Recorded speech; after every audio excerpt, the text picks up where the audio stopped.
This is Israeli Technology Founders Speak, a podcast of conversations with successful Israeli high-tech and biotech entrepreneurs. With your host, Avraham Hermon.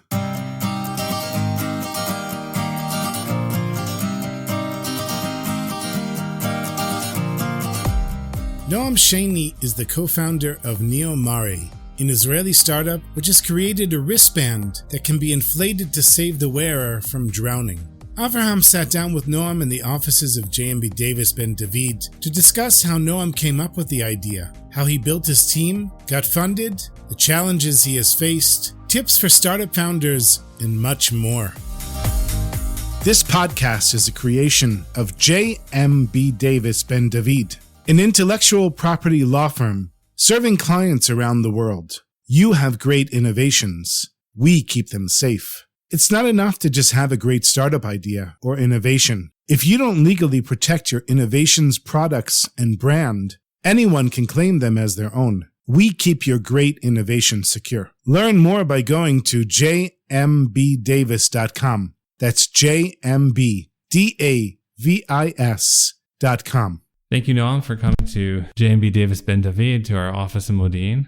Talk a little bit about Neo Mare, the company that you founded. What problem does Neo Mare solve? Many people around the world are drowning every year. We found out that more than almost 300,000 people are dying every year out of drowning. And they don't have on themselves any means to save themselves in case of trouble. People sometimes are getting into trouble into sea, or they don't expect to get into trouble into sea, and suddenly they are in trouble. Mm-hmm. And that was the idea, that you have something that is wearable. It's you want to put it on the hand. It doesn't disturb you while you're doing your maritime activity, like swimming, like sport, and so on. And if you get into trouble, you can help yourself. You don't need to wait for external help. That sometimes it's too late. Okay, sounds interesting. Can you tell me how the idea was born? And then also, how did you become involved in it? We had two events, or I heard a lot about events of people, famous people even in Israel, who were drowning. But we had two cases. One of them was with my son. Actually, he didn't want to tell me about it for a long period of time. He was a teenager, went with some friends to the beach, and he got into a current that dragged him into the sea, and Wow. He almost drowned over there until he was saved somehow. But the other event, I had a friend, or I have a colleague at work that he's a professional swimmer. He's a triathlete that is doing swimming and running and so.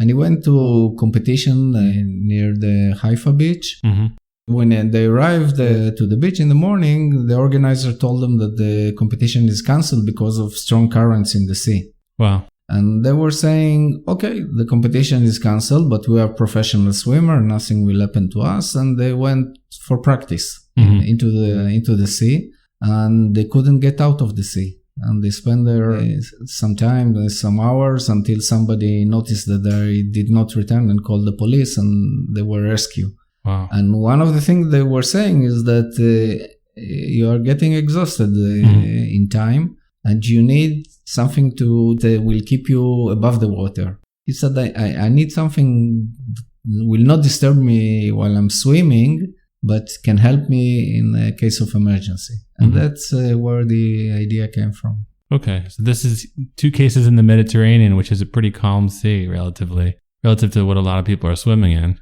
Yeah, but when we started digging into this idea and events, we thought that there are a lot of drowning cases in Australia, for example. Mm-hmm. Even in Israel, for example, surfers, they have the board that is saving them, and usually there was no cases in Israel for a surfer that was drowning, but in the world, because of the high waves and so, there are many cases that they are detached from the board, and then they need to fight the current and the large waves, and they need something to save them. So it's common all around the world. Mm-hmm. Can you tell me a little bit about your partners and how you divide the responsibilities for the company, and who's co-founder Yeah, I have a good friend who is a businessman. Now he's in Africa, developing some. He's in the food industry, doing some cashew nuts and things like that, and baby food. We were running many ideas along the years. I called him. I told him about this idea, and he was immediately ignited, and he said, "We need to do something with it." Mm-hmm. He's my colleague. He's my co-founder. So we started as a garage. So I brought a friend.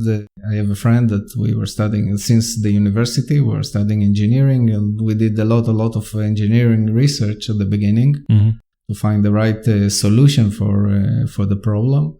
We tried a lot of other options like condensed gas chambers, mini gas generators, explosives, even all kind of stuff, because we wanted to reach the goal of small weight with high volume.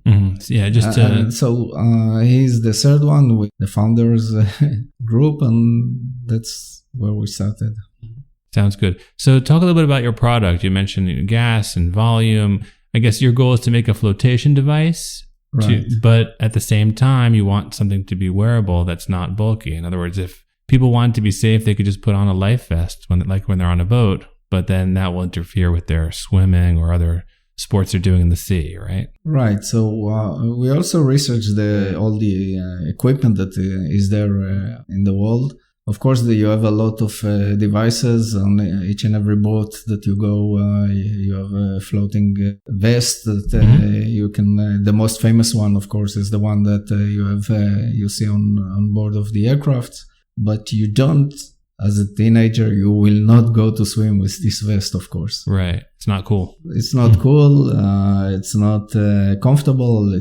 We wanted to combine a device that is fashionable, wearable, and at the same time can do the work of a life-saving device. And we went for a sleeve that you put on your hand. You don't feel it or you forget about it, and only when you need it, you pull a ring out of the sleeve and you pull out a floating device, a balloon, that it's a self-inflated balloon. And the idea is to put some chemical formula inside, and while you operate it, the two chemical materials are creating the gas and the balloon inflates. That was the idea. Okay, sounds pretty simple, but no one's done it until now, right? Right. There are similar solution or closed solution. You have in the state a self-inflated balloon for birthday parties and things like that, but they are not activating fast enough. We need for emergency situation something that is more aggressive, that is working much faster, and the volume of the gas is larger. How big is this sleeve? The sleeve is about 10 centimeters. It looks like a sweat sleeve of a tennis player, something like a wristband. A wristband, yes, exactly. We're trying to make it as thin as possible. And how much does it weigh? The weight should be less than 100 grams. So still comfortable, and people can still move their arms and get around using it. So let's talk a little bit about your investment. Where does your investment come from for development? Yeah, so the initial investment was from what is called friends and family. We call them some angels. We went to our friends that we knew that they can invest some money. We tried to get them excited with the idea, and that's where the initial investment came from. For the rest of the money, we went for a public investment. We advertised the idea in the internet with a special company that is doing that, and people put some money, each and everyone, as much as he could, and that's where we started for. And that's like a crowdfunding sort of? Yes, exactly.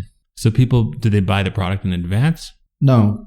It is an option. We are still considering of doing that in the future, but it's not enough in our product because it's not that expensive. So we didn't promise them anything. They just, we gave them some equity. I see. Okay. So people bought essentially shares in the company. Exactly. And then, in a public way.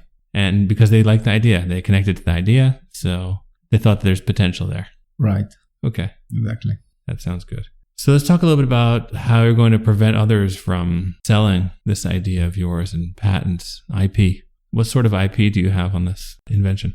Yeah, so the first thing that we try to do is look for other patents and solutions that competing with us, because when you advertise the idea, the first question of any investor or anyone who shows some interest in this initiative is it protected? Mm-hmm. Can we protect it with a patent?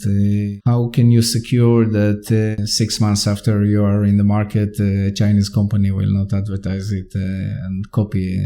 Sure. So we were pretty sure that we need to protect it by a patent. We went to a patent company, your company, to do some research. It's not easy because the patent or the technology some of the technology is already patented. Some of the, I would say, safety devices are also patented. Mm-hmm.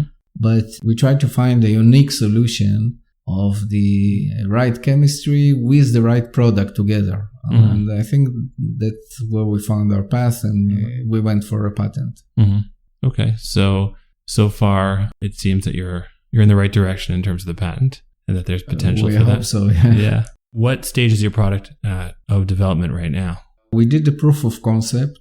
The concept was proven. We did a prototype. Mm-hmm. And the prototype was working fine. Now we are third, I would say, round of money raising. Mm-hmm. We went for some investors. Mm-hmm.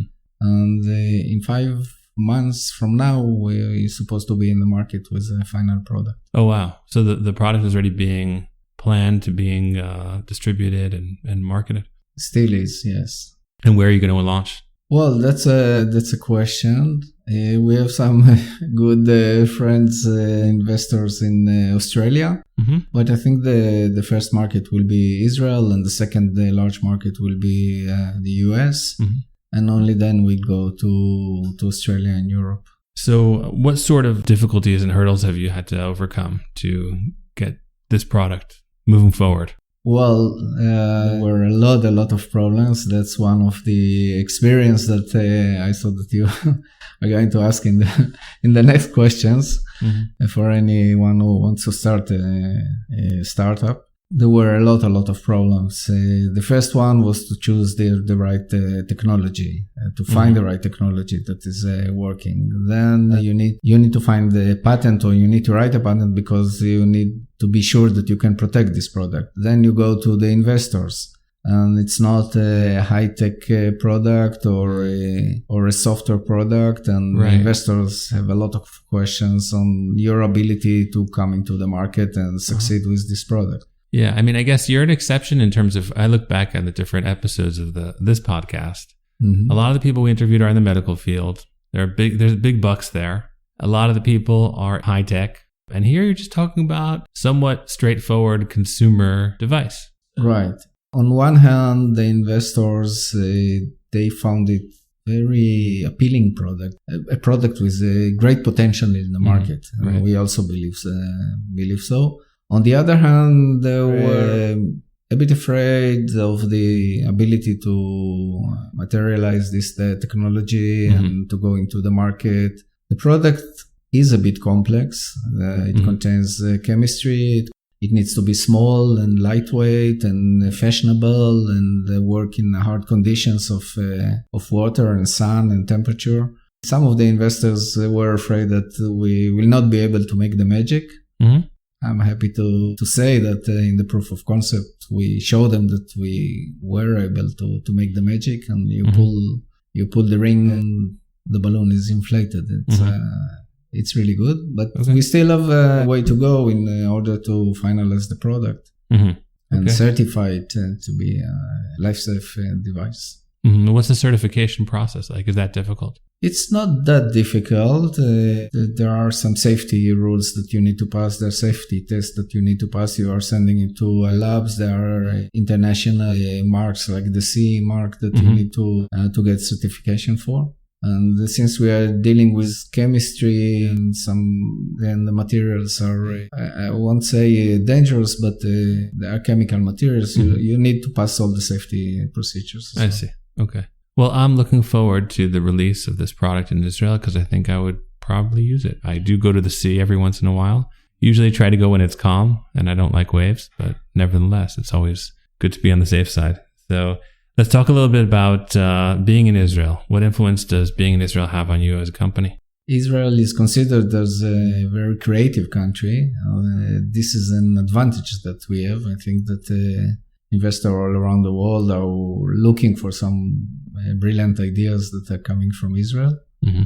On the other hand, Israel is in the middle between China and the US, and investors are worried about our ability to produce, to manufacture the product, to produce it, and to get into the market that, because the large markets are not in Israel, but are abroad in the US and in Europe. And needless to say that we just finished to raise the initial funds, and right after the war started, some of the engineers that we hired were in the army, were not available.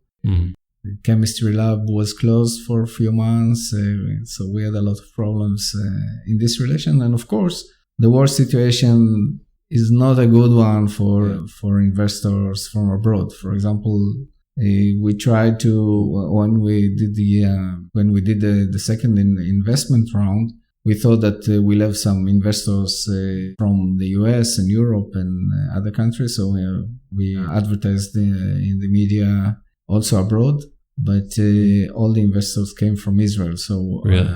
Wow. Investors or most of the investors came from Israel, I would say.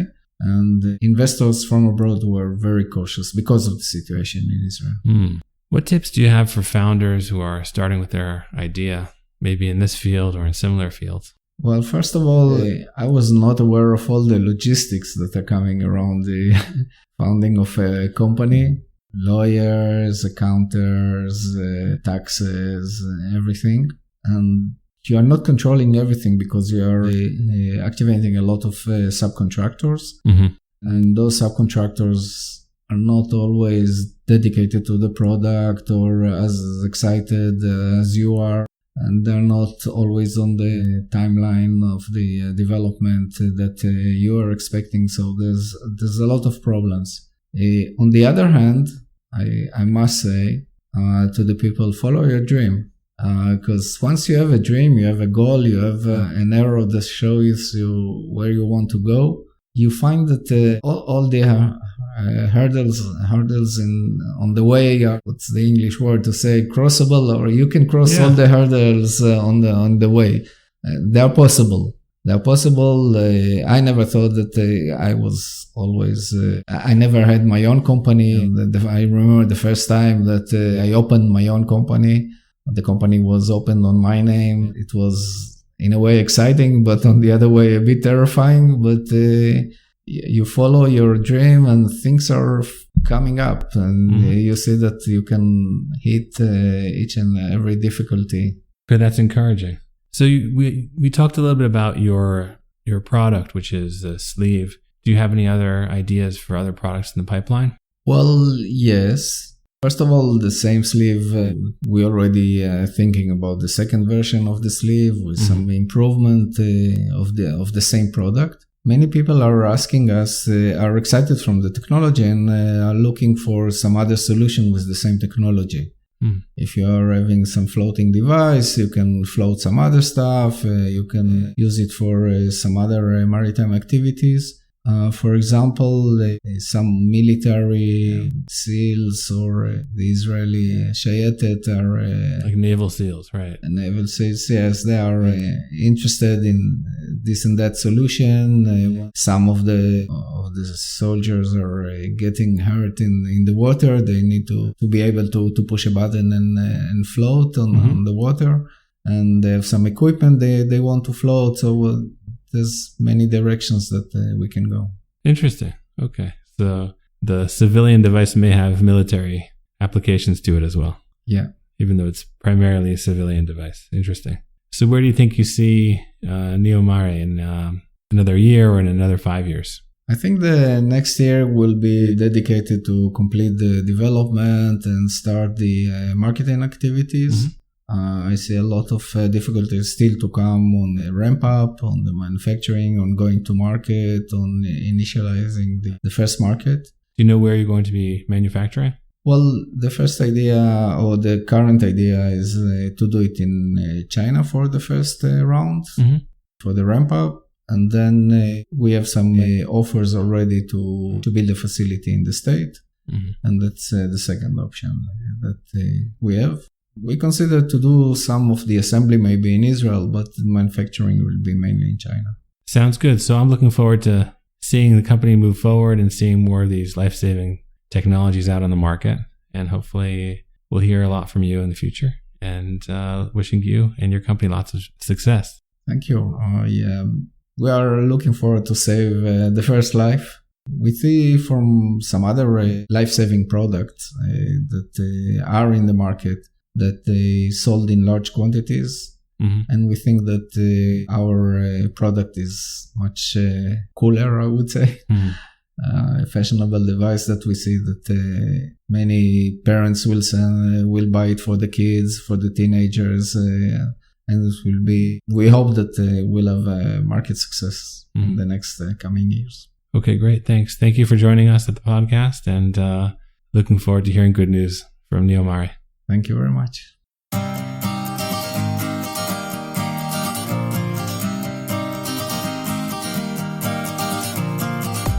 That was Noam Shani, the co-founder of Neo Mare. We hope you enjoyed this episode. There are many more to come. Do you have a great innovation or startup idea? We'd love to hear from you. You can reach out to us by going to our website, jmbdavis.com. And if you go to jmbdavis.com/startup, you'll see we have a special site specifically made for startups to help startups protect their innovations. Please be in touch with us and find out how we can help you. Thank you for listening, and we look forward to bringing you the next episode.